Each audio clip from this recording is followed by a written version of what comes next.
Boa noite, pessoal. Estamos começando mais uma live. Estou esperando aqui o Eduardo entrar. Oi, João. Oi, professor Raimundo. Oi, César. Oi, Marcos. Tudo bem com vocês? Então, só esperando o Eduardo.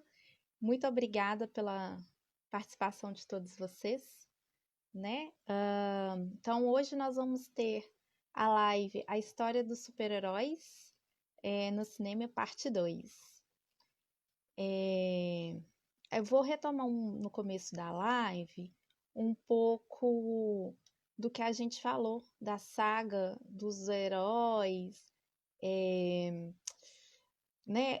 O Slot entrou, vou me interromper aqui só para colocá-lo na live. Só um minutinho. Vamos lá. Então, como eu estava dizendo, eu vou retomar um pouco essa questão do herói e a gente vai E aí, Carol? Oi, Slot, boa noite. Aqui, coloque Boa na noite. vertical o Instagram Ah, na vertical? É. Aí. Tô aparecendo aí pra você? Sim, tá aparecendo. Aí sim. Então, vamos começar. Eu vou me apresentar, Bora. depois eu passo a bola para você. Sim, Então, senhora. para quem não me conhece, meu nome é Ana Carolina Pereira Alves Tatti. Sou historiadora, mestre em patrimônio. Agradeço a todos aqui. Infelizmente, eu vou ter que me desligar temporariamente do projeto Cinema e História, porque eu estou com umas demandas acadêmicas, então está um pouco difícil de conciliar. Talvez eu faça uma live em outubro com uma pessoa de Moçambique, mas ainda não está confirmado. Mas se não for possível, essa, por enquanto, né, vai ser a minha última live, a Nicole deve continuar. Então, agradeço aí a participação, o apoio de todos. E em breve retomo as lives, é só porque nesse momento realmente ficou um pouquinho complicado conciliar trabalho, vida acadêmica e estudar para as lives, né? Porque, querendo ou não, eu estudo para bater em um papo, né, com todos vocês. Então, eu passo a bola para vocês, Lotte, se apresentar. Deixa eu só arrumar a câmera aqui que eu tô mais perdido, segue em tiroteio. Mas voltando ao assunto. Prazer, Eduardo, né? Meu nome, eles me chamam de Slot. Eu sou programador, né? Sou formado em sistema de informações pela PUC, né? Ou seja, um filho da PUC. E o que acontece? A gente já falou antes sobre a ideia do super-herói no cinema e tudo mais. E e acabou que muita coisa ficou fora, né? Porque a gente não chegou na parte mais interessante, que é o cinema de hoje, dos super-heróis, esse boom que é, né? E então, assim, hoje a gente vai tentar falar um pouco mais sobre esse assunto, né? Que recomeçou que a gente falou até o iníciozinho de 2000, né? No início do ano 2000, que quando que a Fox começou a tentar usar do artifício do super-herói no cinema. E o que acontece? Eu vou falar primeiro da Marvel, depois eu vou falar da DC, que são as maiores, né? As maiores empresas. Tem outras empresas, né? Tem a Image, que tem o Spawn, entre outros, mas o que está no boom ultimamente é a Marvel e a DC. Então, eu só vou dar uma rápida explicada do que aconteceu nos anos 90 para a gente passar para os anos 2000. Isso é bem rápido. A Marvel quase faliu. Calma. Vamos retomar primeiro aquela saga do herói? Ah, sim. Então vai ser rapidinho. Não, sim, posso falar? claro. A Lavonte. Então, a saga do herói aqui, que eu vou retomar, é baseada no livro do Joseph Campbell, e que são 12 etapas. Eu vou falando e você vai complementando, pode ser? Eu acho que fica um bate-papo bem legal. Então, o primeiro passo nessa saga do herói é o mundo comum, né? E esse mundo comum aí é quando ele tem uma ambientação da paisagem, do personagem, né? Da paisagem que eu digo é onde ele vive e tudo mais. Depois nós temos aí o chamado aventura, que é quando ele recebe o desafio e experimenta novas coisas. Vai Sim, complementando aí. claro, claro. Depois ele tem o dilema, né? Que é a recusa do chamado, porque ele tem o dilema, vou, não vou. É típico, né? A gente vê isso nos A super-heróis mais indecisão, né, clássicos. assim como um todo. A gente vê isso em Superman, Batman. Esse é um ponto que os filmes frisam bastante. Sim, Depois a gente tem um encontro com o mentor, que é sim, quando ele. que é quando ele começa a evoluir. Ele começa a ver o foco e vai evoluindo dentro desse contexto. Isso, ele expõe os seus conflitos, né? E resolve se aceita ou não, normalmente aceita. E tem a travessia do primeiro limiar, que é quando ele tem algo desconhecido e ele explora novas habilidades, assim, né? Ele Sim, tem um local desconhecido, uma habilidade desconhecida, e aí ele começa a explorar. sim. Nessa parte da exploração, geralmente o herói ele começa a se ver como um herói de verdade, começa a se perceber como um herói, que algumas vezes dá certo e outras nem tanto, né? Porque nessa hora também ele pode ser tomado pela arrogância, pelo excesso de confiança, entre outras coisas que são alguns erros, alguns erros mundanos e humanos que são inseridos no herói nesse contexto. Sim. E aí depois a gente tem a prova aliados e inimigos, né? Quando ele fica mais preparado, vamos dizer assim, para os desafios que virão, né? Depois nós temos a aproximação da caverna secreta, que é o sétimo passo. Quer falar um pouquinho da caverna, que você tinha falado bem na última live? A caverna é quando o herói que já está com a ideia ele já está, não digo arrogante, pode ser que ele fique arrogante em algum momento, mas ele já tem ciência das suas habilidades e ele vai enfrentar o inimigo ou o antagonista desse jeito. Geralmente na parte da caverna é quando o herói toma o primeiro tombo, né? É quando ele tem a primeira derrota. E a derrota é a parte que ensina humildade, que ensina o herói a ser, como eu posso dizer, ele ser um pouco mais humano, né? Ele começa a ver que nem tudo que ele sabe é o suficiente para ganhar para vencer aquele desafio. E isso traz o herói mais próximo da gente, né? Do ser humano. É uma coisa bastante bem interessante. Aí, nesse momento, o herói é derrotado.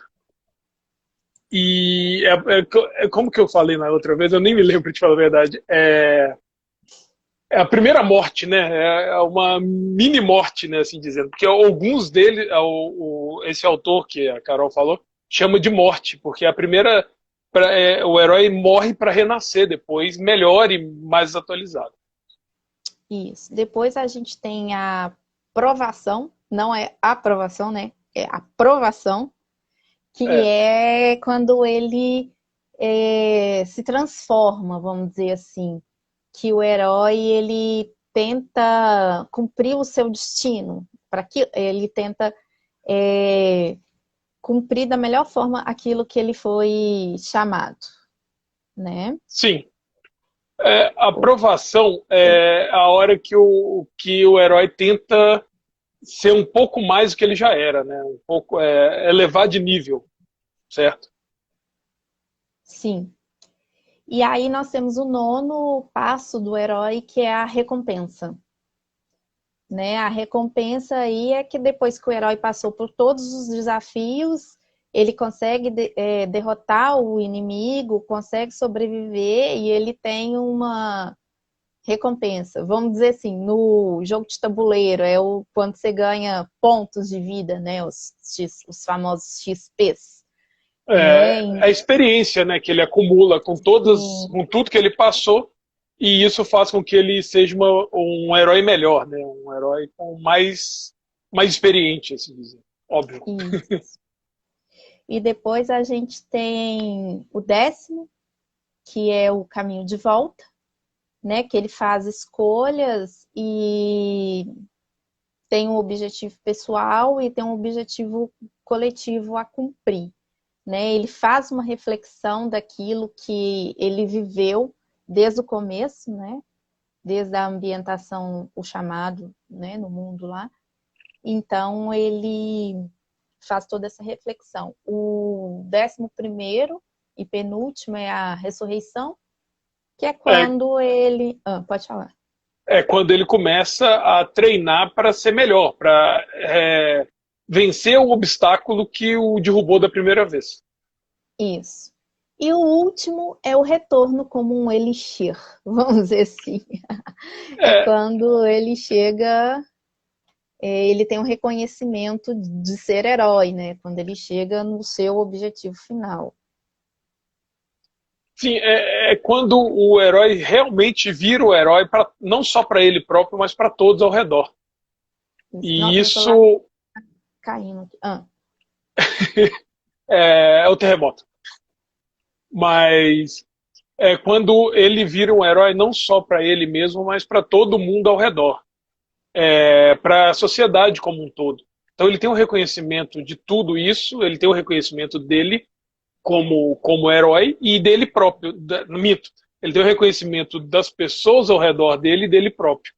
E às vezes, para o herói, é muito mais importante o reconhecimento das pessoas ao redor do que dele próprio. Há uma inversão de valores nesse momento, certo? E o fato dele voltar como o reconhecido, como o herói, não necessariamente significa que terminou a saga dele. Daí para frente pode voltar, fazer o loop, né? Começar tudo de novo. Então, Exatamente. então assim, acaba que vira um loop infinito. Dependendo da personagem, pode virar um loop infinito, pode rolar uma passada de tocha, que tipo, o herói fica velho ou fica inválido e ele passa essa tocha para outra pessoa que vai fazer todo o circuito do herói de novo e por aí vai. A gente vê isso muito, quer ver um exemplo interessante? Você já viu um desenho chamado Avatar, Carol? A lenda de Sim, Aang? Ah, claro, todo mundo gosta daquele menininho careca. É um exemplo clássico de uma saga do herói. Aí depois tem a lenda de Korra, né, que se passa 70 anos depois, que é com outro avatar. Então, assim, aí passa de novo toda a saga do herói. Obviamente com suas diferenças, e cada herói tem uma personalidade específica, sim. certo? E aí, gente, isso aqui é só para recapitular, né? Porque já faz alguns meses que a gente fez a primeira live. Eu Então, tinha mais cabelo? hoje a gente vai fazer a parte 2, né? Sim. E, por favor, mande perguntas, porque a gente preparou essa live com poucos filmes para falar, mas mais para responder dúvidas. Se vocês tiverem alguma curiosidade, vai colocando aqui, que a gente vai lendo. Então, hoje a gente Eduardo Slot e eu, pensamos fazer uma coisa mais interativa, né? Na Então, verdade, pode falar, terminei, desculpa. não, eu ia falar, só que você já ia retomar a falência da Marvel, que eu te cortei para a gente só Ah, recapitular não. a saga do herói. O que eu ia dizer é o seguinte: hoje, especificamente hoje, eu gostaria muito que as pessoas fizessem perguntas, bastante perguntas, porque eu quero focar muito em responder às pessoas, porque tem muita curiosidade, tem muita coisa interessante sobre os filmes de super-heróis como um todo que passam batido, sabe? Uma referência, um easter egg. Todo mundo sabe o que é um easter egg, né? Você sabe o que é um easter egg, querida Carol? Ah, sei, mas não custa falar para as Easter pessoas o egg que é. porque easter egg é ovo de Páscoa em inglês, né? E ovo de Páscoa nos Estados Unidos, diferente daqui, que nós somos pessoas que adoramos doce, né? E fazemos ovos de chocolate. Nos Estados Unidos são ovos normais e pintados. E esses ovos são surpresas, são escondidos e as pessoas estão procurando. Então, easter egg é uma gíria para coisas escondidas, coisas que que tem como eu posso dizer, escondidas em alguns pontos dos filmes, ou uma referência, alguma coisa do tipo, certo? Uhum. Ó, já temos uma pergunta. É do professor Raimundo. Ele pergunta se temos super-heróis no cinema brasileiro. Bem, existem super-heróis brasileiros, certo? Na Marvel e na DC. O cinema brasileiro, ele tem um problema, na minha opinião, bem sério. É um excelente, eu acho que é um dos cinemas mais ricos que eu já vi e já presenciei. Porque você tem obras maravilhosas, mas a gente não tem o rito do super-herói, a cultura do super-herói não é uma coisa nacional. Infelizmente, no Brasil não tem essa cultura. Tem algumas coisas que saíram por aí, tipo Trapalhões, os super-heróis Trapalhões, que é de 1990 e alguma coisa. Acho que é 92 ou 91, não tenho certeza. É, tem alguns filmes, esses dias eu vi o Shaolin do Agreste, que também é um tipo de super-herói brasileiro. É muito bom, mas você coloca como um super-herói, se você levar a questão, e tem todo o contexto do caminho do herói, se você parar para pensar. Então, Tem. Ah, pode falar, desculpa. o próprio Alto da Compadecida, se você parar para pensar, o Chicó e o João Grilo também são considerados super-heróis, se você parar para pensar dentro do contexto. Porque eles também têm o caminho de herói lá. Então, assim, temos algumas coisas. A literatura brasileira, apesar de muito rica, ela não tem muitos heróis, assim, ditos mesmo, né? Porque tem o Lampião, que não é considerado bem um herói, é mais um fora da lei. Tem o Tiradentes, que até hoje não se sabe se ele é um herói ou se ele é uma... Eu não sei dizer o que é, para te falar a verdade. Então, assim, é difícil você ter. Nós temos anti-heróis como Macunaíma. Macunaíma. A gente pode falar um anti-herói que é o Capitão Nascimento, que é um extremo anti-herói, que a gente não sabe ao certo como colocar ele dentro desse contexto de herói, mas você pode falar dentro dessa ideia. Mas eu não vejo muitos super-heróis brasileiros, infelizmente. A gente pode falar heróis, mas super-heróis eu nunca vi. Talvez o Shaolin do Agreste lá, o Shaolin do negócio. Mas deixa eu continuar aqui rapidamente falando sobre alguma coisa sobre essa nova parte do cinema de super-heróis. Slot, deixa eu só pontuar uma coisa. A gente Claro. tem, por exemplo, na DC, um super-herói de inspiração brasileira que é a Fogo, né? Sim, na verdade ela não é inspiração brasileira. Ela é brasileira, chama-se Beatriz, se eu não me engano. Isso eu não E ela tem sim, ela é brasileira, mas é um brasileiro estereotipado, aquela brasileira gostosona, bunduda, que gosta de festa e carnaval. Eu sei lá, assim, eu não gosto muito dessa visão. Na Marvel tem o Sunspot, né, que é o Mancha Solar, que ele é um negro chamado... Poxa, eu esqueci o nome dele. Acho que é Humberto, né, alguma coisa assim. Ele é dos Novos Mutantes e tudo mais. Temos a Magma também dos Novos Mutantes, mas ela não é bem brasileira. Ela nasceu na Amazônia, mas não se sabe que parte da Amazônia. Então se tem como brasileira. Tem uma mutante chamada Jaws, né, que era uma mutante que vira um tubarão, que também é brasileira. Ela é do Ceará. E, tipo, apareceu, fez alguma coisa e sumiu já. Então, não é. Tem alguns personagens bem brasileiros. O próprio Fantasma tem uma parte tem um personagem dele que é brasileiro, um dos amigos lá dele na revista Quadrinho que é brasileiro. Um dos mercenários que ajuda ele lá, o Kit Walker, né, que é o nome do fantasma. Então, existem alguns. E o Blanca, né, que é brasileiro também. Mas eu não chamo de super-herói, eu chamo ele de pobre coitado. Tem o Chechel, que aparece na história do Wolverine, na história em quadrinhos, não tem? Sim, o Chechel, ele é uma história que a gente não coloca ela como canônica. Porque ele só aparece no Saudade, que é uma história muito bonita, uma revista quadrinho maravilhosa, que a gente vê a oportunidade de ler.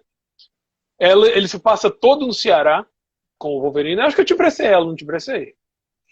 Não, você só Eu não lembro. mostrou aqui. É, se passa no Brasil, e como todo escritor americano é extremamente estereotipado, todos os brasileiros, inclusive o próprio Chechel, mas é interessante ver a visão do americano do Ceará, é curioso. E é muito bem desenhado, eu adoro aquele desenho daquela revista quadrinho.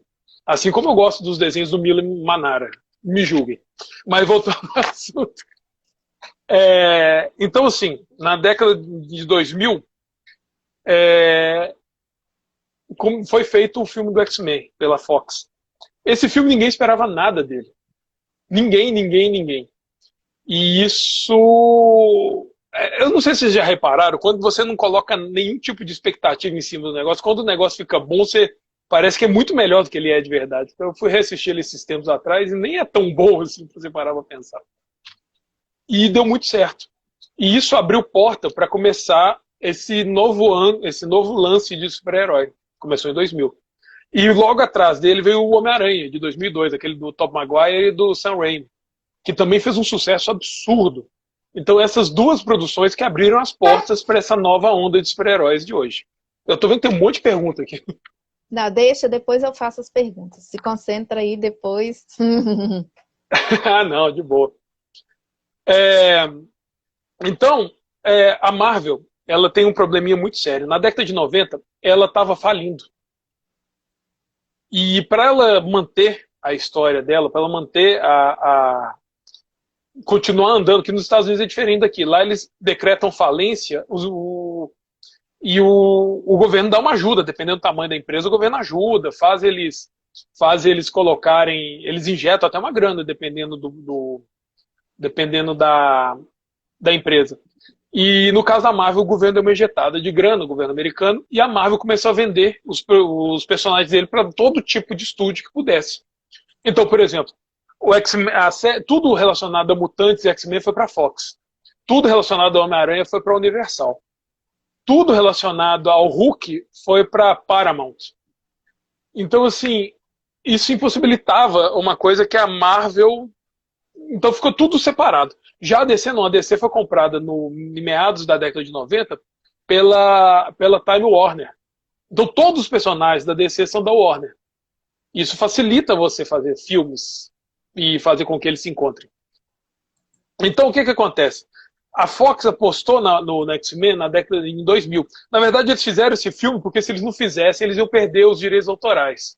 Foi um filme até com orçamento relativamente baixo. Relativamente não, bem baixo. Foi menos de 100 milhões, para você ter uma ideia. E bombou, fez um sucesso absurdo. Fez o Hugh Jackman com 1,92 m fazer o papel de um Wolverine que na verdade tem 1,60 m. Então você vê como é que o negócio foi feito a meio toque de caixa.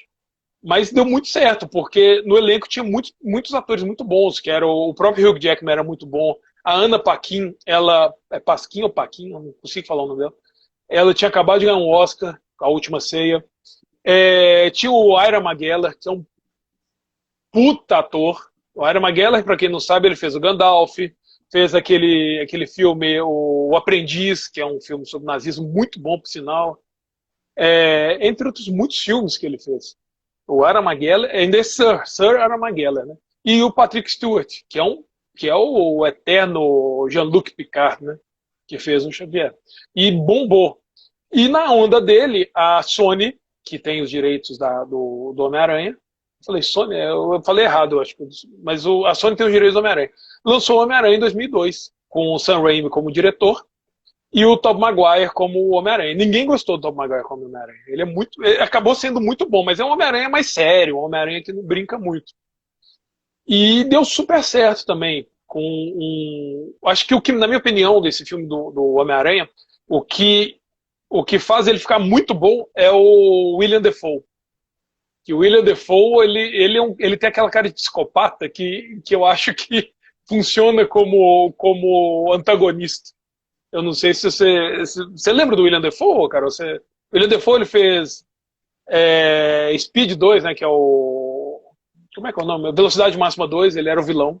Ele fez a última Tentação de Cristo. Por incrível que pareça, ele era um Cristo com cara de psicopata. Que mais que ele fez? Eu não me lembro de muita coisa. Ele fez o John Wick, o primeiro John Wick, ele era aquele sniper, o amigo dele sniper. Então, assim, o William Dafoe é muito bom. Tem uma cena dele falando com ele mesmo no espelho, nesse filme, que é sensacional. Você vê ele mudando a entonação dele falando com o espelho. Então, com isso, bombou. Todo mundo que tinha algum super-herói no bolso começou a fazer filme de super-herói. Certo?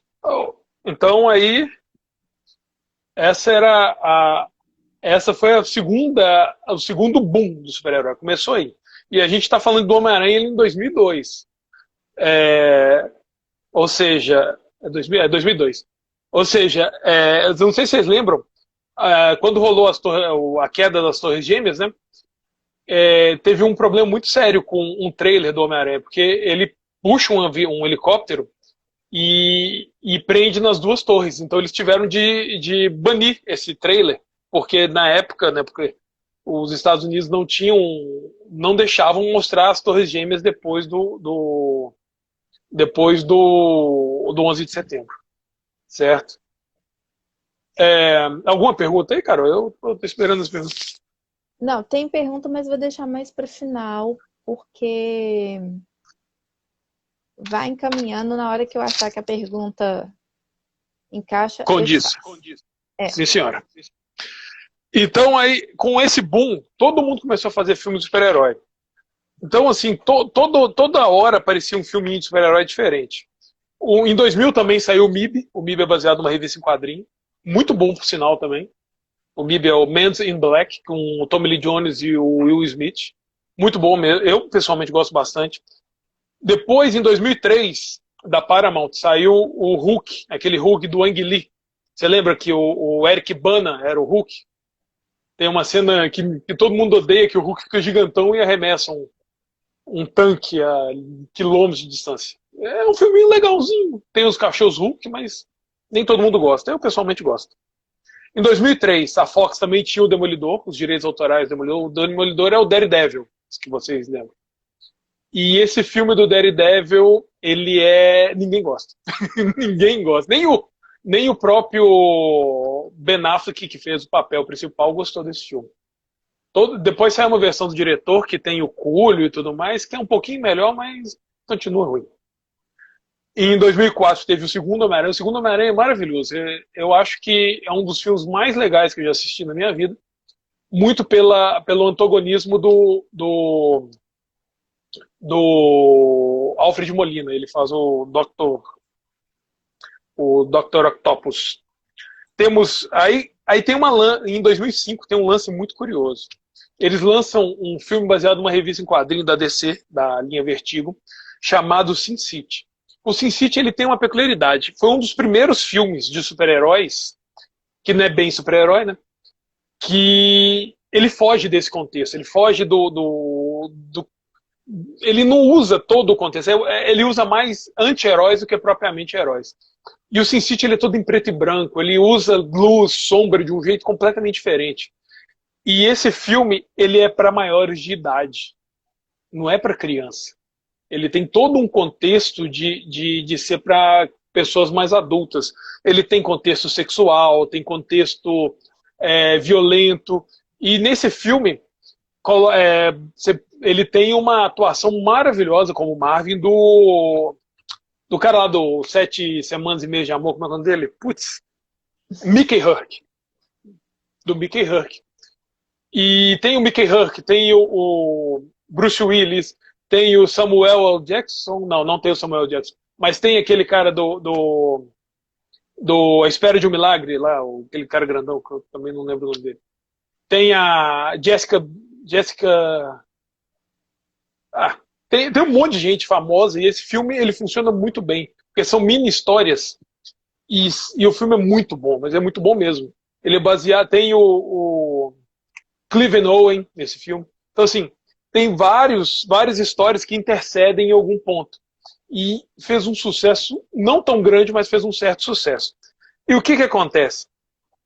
A gente tem uma peculiaridade. Isso abriu a porta também para os filmes de revista em quadrinho, né? Eu vou abrir um pouco o leque, não só para super-heróis, mas também para os filmes de revista em quadrinho para adulto. Aí você tem o V de Vingança, que é um filmaço. Eu não sei, acho que a gente já conversou sobre ele, né, cara?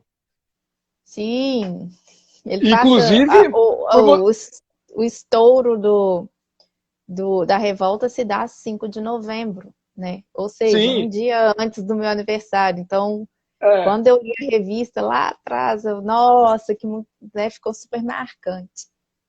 e tem uma. Ah, Michael Clark Duncan. Valeu, Alexandre. Eu sempre confundo o nome desse cara. E tem uma peculiaridade, o V de Vingança. Até você que me contou isso. A máscara é do Edward Fawkes, né? Eu nunca soube quem que era aquele cara, pra te falar a verdade. O Edward Fawkes, para quem não sabe, ele foi o primeiro. Deixa eu colocar aqui no videozinho aqui. Primeiro terrorista da história, né? Porque ele tentou explodir o parlamento britânico, né? Só que não deu certo. Exato. Ele não chegou a explodir. Então, assim, e ele virou um símbolo do anarquismo, porque ele era um anarquista na época. E o V de Vingança foca muito no anarquismo, certo? Tanto que se você entrar na página do Anonymous, a máscara utilizada é a mesma máscara do V de Vingança. Sim, que é o Edward personagem. Fawkes, né? Exato. Todo mundo, ninguém sabe que aquele cara é o Edward Fawkes, né? Eu acho que todo mundo fala, a máscara do V de Vingança. Ninguém, o filme ficou maior do que o personagem, né? É. E assim foi indo. O X-Men teve duas continuações, o segundo é muito bom, o terceiro é. Vai comer um pastel e ignora esse filme, e por aí vai indo. E O César pediu para você falar um pouco do Zorro. do Zorro? Deve ser a lenda, né? A lenda do Zorro. São dois filmes do Zorro. Um chama-se A Máscara do Zorro, que é o primeiro, que tem o Eduardo Antônio Bandeiras e o Anthony Hopkins, que era o do Anthony Hopkins faz o papel do Dom Diego de la Vega, e É a o lenda, Antônio né? Bandeiras. Oi? Esse é a lenda do Zorro, É a não? lenda, é o primeiro. E o segundo já é a história já do Antônio Bandeiras, já. Eu não lembro qual era o nome dele no filme. Já como estabelecido como o Zorro. E tem a Caterina Zeta-Jones, que é maravilhosa, né? Uma moça bonita.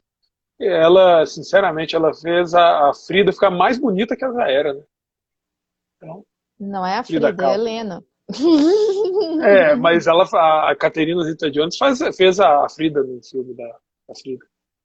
Então, assim, e o filme do Zorro ele tem algumas peculiaridades. Uma que o Zorro é um personagem velho pra caramba, é uma história antiga. Se eu não me engano, ela é mexicana. Eu não cheguei a pesquisar sobre isso. Então, É, do século XIX. século XIX, ali no lado ali da Califórnia, né? Os separatistas e tudo mais.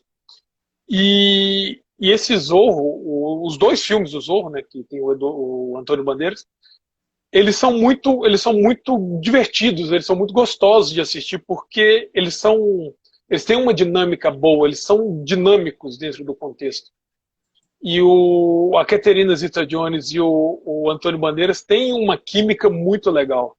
Ela faz aquele papel, né, Helena, faz aquele papel da Femme Fatale que queria tomar o manto para ela, né, e não toma, e fala, em muitos momentos, a própria Helena, ela faz piadas com machismo, né, porque ela não pôde tomar o manto para ela. E em alguns momentos ela até faz o papel do Zorro. Teve acho que uns 2 ou 3 momentos que ela faz.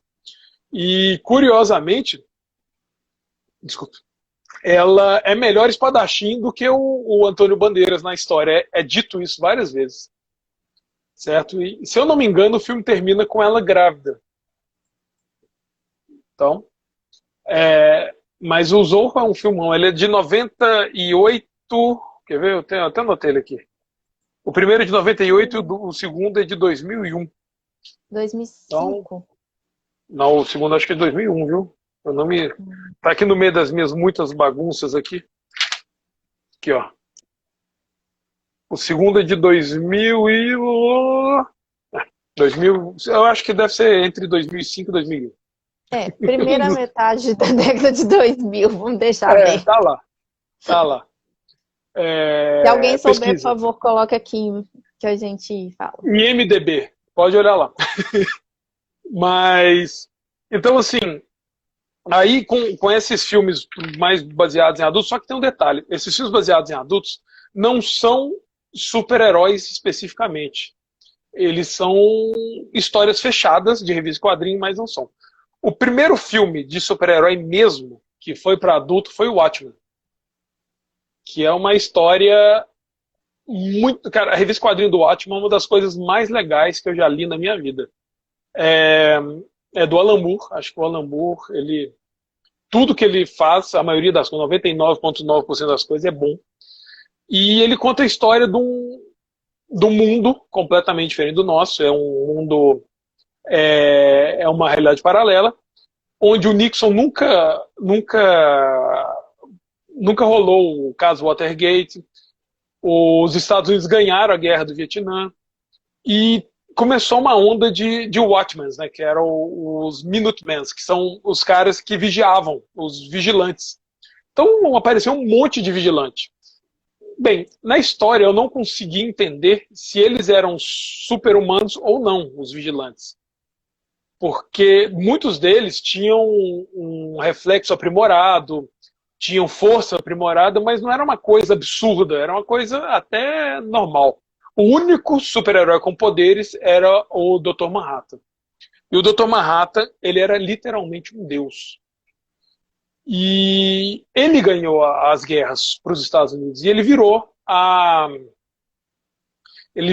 a propaganda dos Estados Unidos. E ninguém mexia com os Estados Unidos porque eles tinham o Dr. Manhattan. Esse foi o primeiro filme, de fato, para adultos com super-heróis, com um super-herói pelo menos. Então, assim, o Dr. Manhattan é interessantíssimo. O poder dele é uma coisa curiosíssima. O poder do Dr. Manhattan, ele consegue manipular o tempo, o espaço, a matéria. Ele está ao mesmo tempo no futuro, no presente e no passado. Então, o cara é um deus, literalmente. E é muito legal você ver como que ser um deus deixa o cara entediado. Isso é muito bacana dentro do contexto, certo? O cara chega num ponto que ele fica entediado porque ele já fez tudo. E aí? Cadê o foco? Cadê o que dá para fazer depois disso? Certo? Esse foi o primeiro filme para adultos de super-heróis propriamente dito. Tem cena de sexo, tem cena de gore, tem gente perdendo pedaço, tem gente queimando, tem de tudo. E é muito legal. Pena que o final não é tão legal quanto a revista quadrinho. Mas, e, inclusive, tanto o 300 quanto o Watchmen, ele é dirigido pelo Zack Snyder, que daqui a pouco a gente vai falar sobre ele. Então aí o que acontece? A gente vai chegar... A Cláudia fez 2 comentários. Gente, eu não estou ignorando pergunta, não. Estou deixando umas perguntas mais pro final, tá? Cláudia fez 2 comentários aqui. O primeiro é do Sin City, que tem uma fotografia muito legal, concordo. Sim, concordo também. E ela fala que o Watchmen mostra os problemas que os adultos enfrentam todo o tempo, né? Então, ele é um super-herói muito próximo ao seu espectador, podemos dizer assim.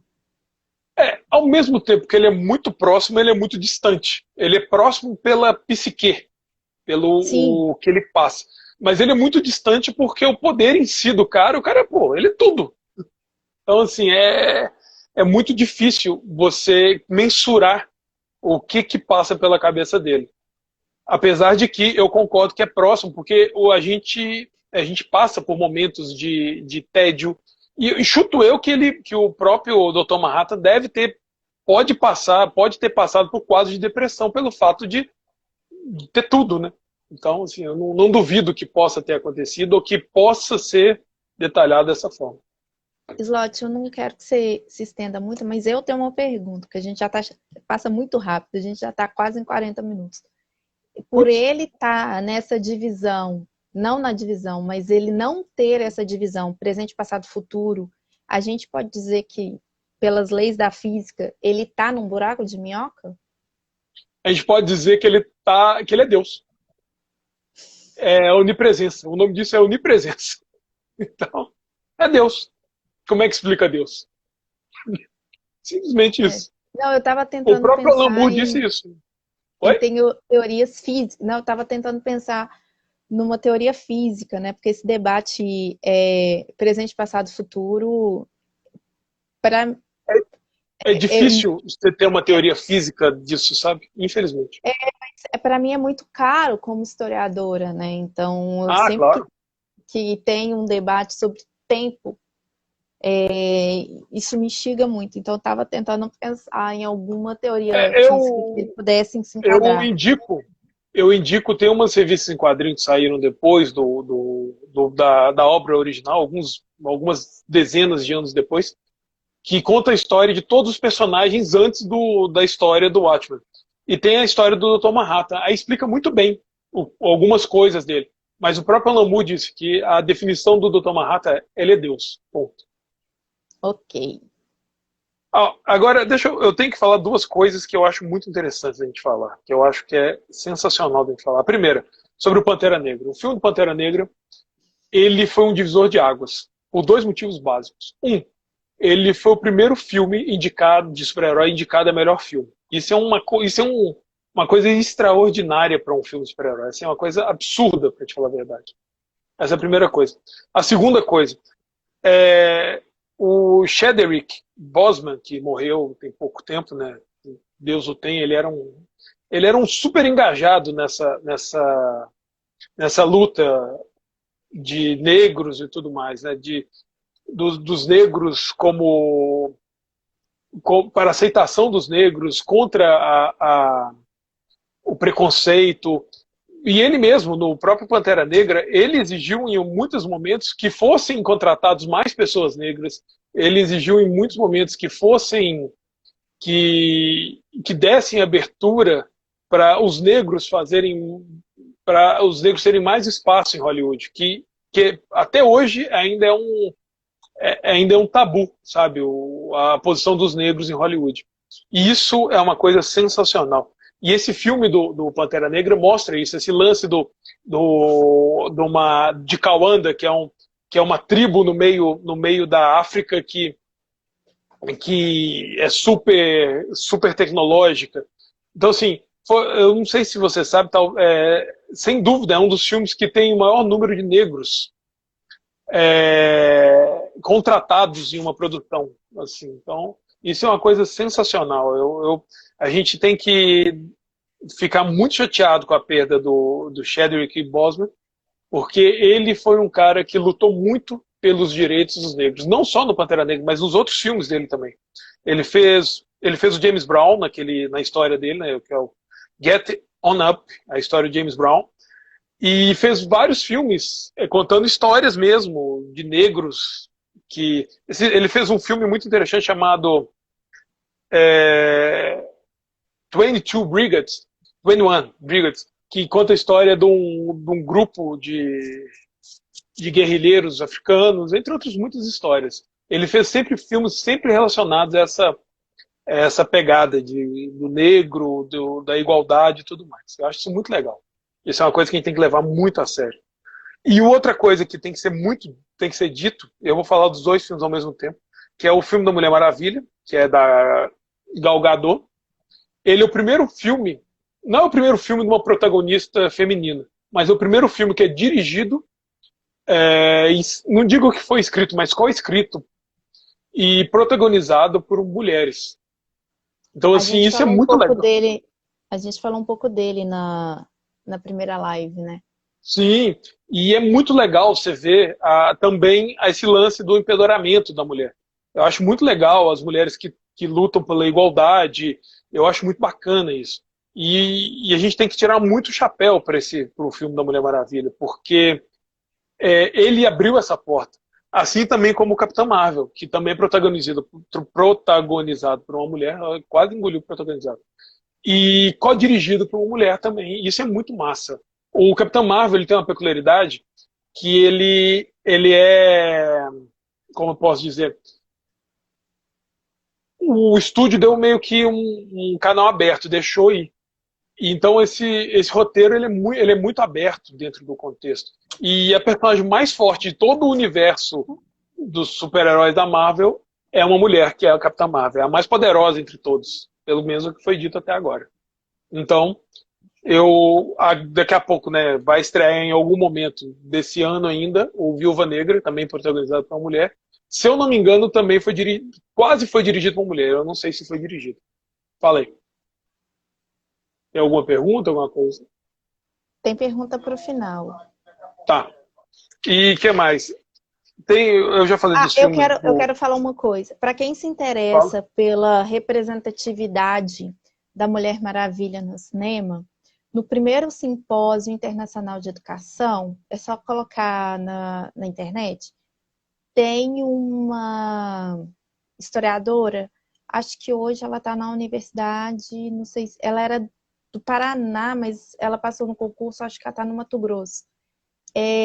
O sobrenome dela é Carneiro, está na mesa de representatividade sobre gênero. Ela tem um texto maravilhoso sobre a Mulher Maravilha.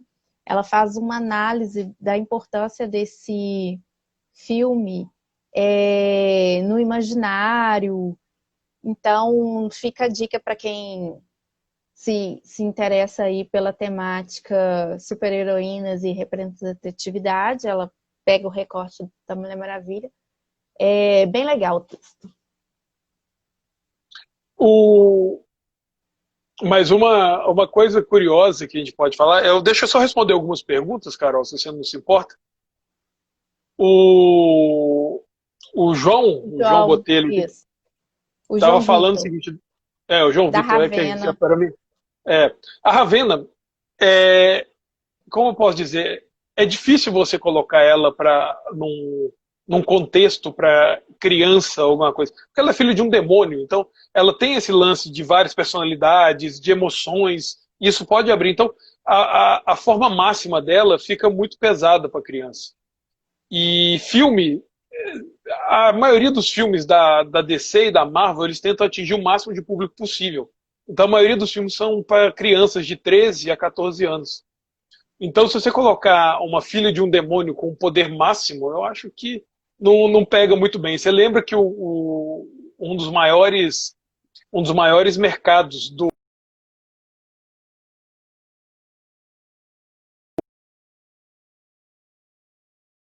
católico, então esse lance de falar de demônio para adolescente é uma coisa meio complicada. E você tem que lembrar também que tem que tomar cuidado com o mercado chinês. Por exemplo, o Doutor Estranho, eles mudaram a personalidade do mestre, né, do grande mestre lá, para uma mulher, que eu achei sensacional. Aquela atriz que faz aquele filme é maravilhosa, eu achei muito legal.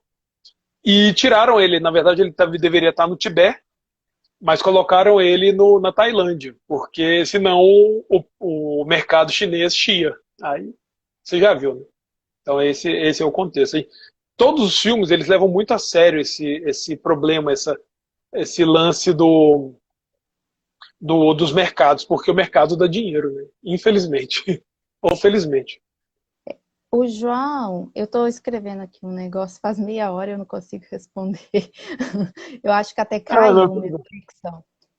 O João ele faz uma segunda A pergunta. Tilda Swinton é o nome Porque da atriz. eles colocam a Ravena, não colocam a Ravena na sua forma máxima. É o que eu falei, porque ela é uma filha de um demônio. Você não pode colocar uma forma máxima para um público de 13 para 14 anos num país que é de sua maioria católica. Lembra do Exorcista? Você lembra o bafafá que deu na época? Então, assim, Sim, e olha que nem era para criança. Então, o Poltergeist, Exorcista, o Exorcismo de Emily Rose, entre outros. Então, o tema demônio é um tema muito complicado para você colocar em qualquer mídia, seja escrita, seja para televisão, para cinema, é um tema bem complicado. Então a série Lucifer, quando ela começou, teve um problema. Lucifer também é um super-herói, não sei se você sabe. Na verdade é um anti-herói. Né? Na série do Lucifer teve um problemaço. A Warner, quando começou a fazer a série do Lucifer, ela não tinha, o personagem não tinha audiência. Eles tiveram de refazer o personagem todo para ele ter uma audiência. Porque, de repente, o Lúcifer, que é o filho do capeta, né? Não é o filho do capeta, é o capeta em pessoa, virou gente boa. E é complicado, né? Como é que você transforma o Lúcifer num cara gente boa? É muito do ator, muito da mudança do negócio e tudo mais. Então, é, eles fizeram uma coisa no Lúcifer que eu achei genial. Eles falaram que muito da maldade do Lúcifer vem das pessoas que contam a história, não do Lúcifer em si. Uhum. Será? Então, Não sei. Então, né, só para não perder o fio da meada aqui, só voltar um claro. pouquinho, o João, ele falou que ele quer saber se você concorda ou não que ela seria mais forte, a Ravena, se ela tivesse na sua forma Forma máxima. máxima. Sim, de fato. Seria bem mais forte. Eu acho até que pode ter um poder potencialmente até mais forte que o Super-Homem. Superman. Porque o Superman, se você parar pra pensar, ele é vulnerável à magia. Então, Ok. agora eu já não Joaquim, sei, né? Talvez o Aquaman ganhe dela. nós temos 10 minutos aí, 10 minutos? então. Então, vou só É. responder agora. Não, mas deixa eu ver se tem mais alguma. Se você quiser ir falando, aí eu te A, paro. Não, não teve a Cláudia me pergunta, não. falou que a direção da Viúva Negra é de uma moça chamada Kate Shortland. Ó, meu Scotland. inglês tá bacana. Que mais? Deixa eu ver aqui também, eu tô olhando. Deixa eu dar um oi pra galera aqui. Pessoas todas, meu oi aqui, eu não tive tempo, eu tô tentando correr o máximo para ver se termino a dissertação antes do tempo terminar. E tem muita curiosidade. Por exemplo, eu vou contar uma curiosidade do Deadpool. Todo mundo adora o Deadpool, né? O Deadpool, ele foi o primeiro filme da Marvel para adultos, para PG-17, né? 18 anos para cima. E o Ryan Reynolds, ele tentou de todas as formas fazer esse filme. Ele ficou 15 anos tentando fazer esse filme do Deadpool. Quando ele conseguiu, ele vazou um trecho do filme, ele fez tudo e tá. A Fox fez o filme com muito pouco orçamento para o filme e o filme, tipo, bombou. Aí o que acontece? O Ryan Reynolds, durante o filme, no segundo filme, ele faz uma piada com relação a esse orçamento que é genial. Que ele tá na mansão dos X-Men e tal, andando na cadeira do Xavier, não se sabe por quê. Aí ele fala, não, porque esse filme aqui, o orçamento é muito ruim, ele fica repetindo cenas dos filmes do X-Men, cenas de decolagens, cenas mais caras, e de fato aconteceu isso no primeiro Deadpool. Até que certo ponto fala, os outros X-Men nem vão aparecer aqui, porque o orçamento é muito curto. Nessa hora ele vira e o Fera fecha. Então todos os X-Men numa salinha, eles fecham. Aí eu me lembro que ele fala isso e eu não sei quem que estava comigo falou assim, desse orçamento é muito maior do que o do primeiro. Aí eu fui ver o orçamento do primeiro e do segundo Deadpool. A diferença foi de, sei lá, 50 milhões de dólares só. Não teve muita diferença, não. Então, assim, o Deadpool ele tem uma peculiaridade. Ele quebra a quarta barreira, né? Para quem não sabe, quebrar a quarta barreira é você falar com o público. E ele faz isso várias vezes. Ele tem ciência que ele é um personagem de revista quadrinho, de filme e tudo mais. E tem muita cena no Dead, tanto no 1 quanto no 2, que são nudez, gore. Gore é quando o cara arranca um pedaço do outro e tal. E foi um filme que abriu portas para os super-heróis para mais de 18 anos. Ele também abriu porta para um filme que eu adoro, que é o Logan. O Logan é um filme maravilhoso. Já assistiu, cara? Sim. Então, para o Logan, para o Coringa, esse Coringa do Fênix, do Joaquin Fênix, foi por causa dele que ganhou o Oscar de melhor ator. O Heath Ledger também, quando fez o Dark Knight, ele ganhou o Oscar póstumo, se eu não me engano, de melhor ator, coadjuvante. E, tipo, essa pegada mais adulta de super-herói é uma coisa que funciona muito bem com alguns personagens. Outros não. Então, assim, o Deadpool parece que vai ter mais filmes para ele dele do futuro próximo. E vamos ver o que vai dar, né? Eu acredito de verdade que é uma tendência muito legal essa ideia dos filmes para maiores. Outra tendência muito legal são os filmes de inclusão, que para negros, para mulheres, para homossexuais esses tempos atrás aí. Tem alguns personagens que são homossexuais assumidos e eles aparecem em alguns filmes. Então, assim, isso é muito legal. Eu acho muito bacana essa ideia de incluir minorias nos filmes. Eu acho que, na minha opinião, deveria ser muito mais amplo isso. Nos filmes de super-heróis, até para crianças, você mostrar para as crianças as minorias. Às vezes, para uma criança negra, ele vê que tem um Pantera Negra, ele fica super feliz. Ou para uma menina que vê a Gal Gadot lá de Mulher Maravilha, ela fica super feliz. Então, assim, isso é legal. Inclusive, a Gal Gadot esteve aqui no Brasil e ela fez questão de juntar todas as meninas que estavam de Mulher Maravilha na Comic Con do ano passado e tirar foto, fazer vídeo. Ela foi super solícita, pelo que eu vi, né? Então, assim, foi muito bacana ela ter essa postura, ela mostrar isso. E as meninas ficaram super felizes. Teve uma menina que estava lá, eu acho que eu não me lembro o nome dela, mas ela estava em prantos de emoção de estar lá perto da Gal Gadot. Então, assim, isso é bacana, isso é legal. Você promover a inclusão das pessoas por uma coisa tão trivial como um filme, né? Que querendo ou não, ele acaba sendo todos os filmes são triviais, né? São histórias. Então, isso para mim é uma coisa que me encanta, que me deixa muito feliz, certo? Eu acabei de colocar pelo meu perfil aí no Instagram pessoal Hum, o evento que eu falei que tem o texto da Carneiro sobre a Mulher Maravilha.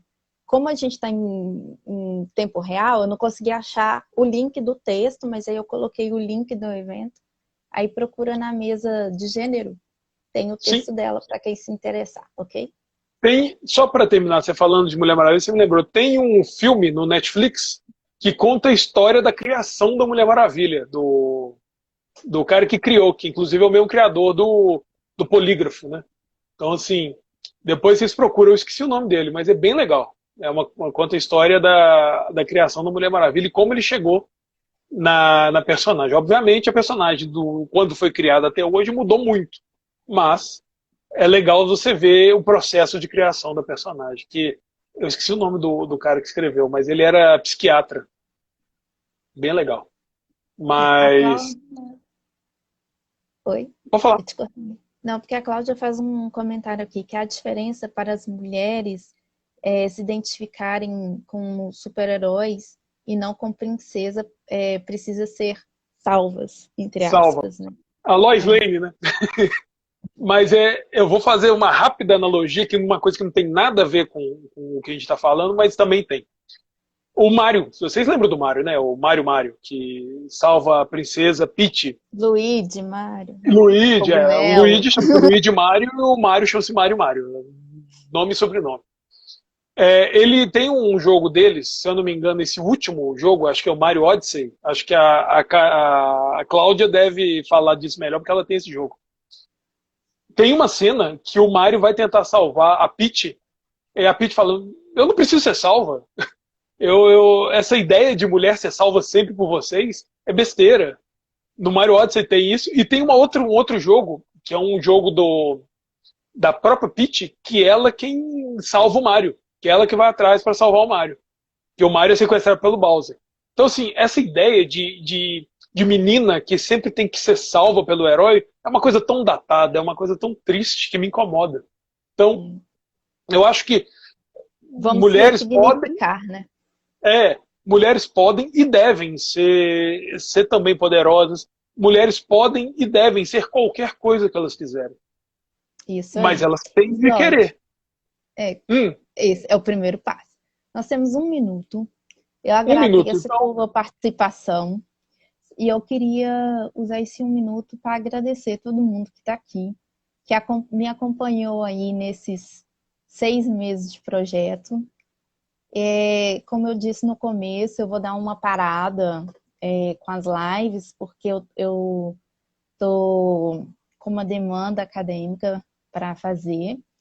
Tem uma pesquisa para eu terminar para um pool de Minas Gerais para o mês que vem. Então, agradeço a todos. Vou dar uma pausa, mas breve estarei com todos vocês. Muito obrigada por acompanhar o projeto. Acompanhe a Nicole, que deve continuar.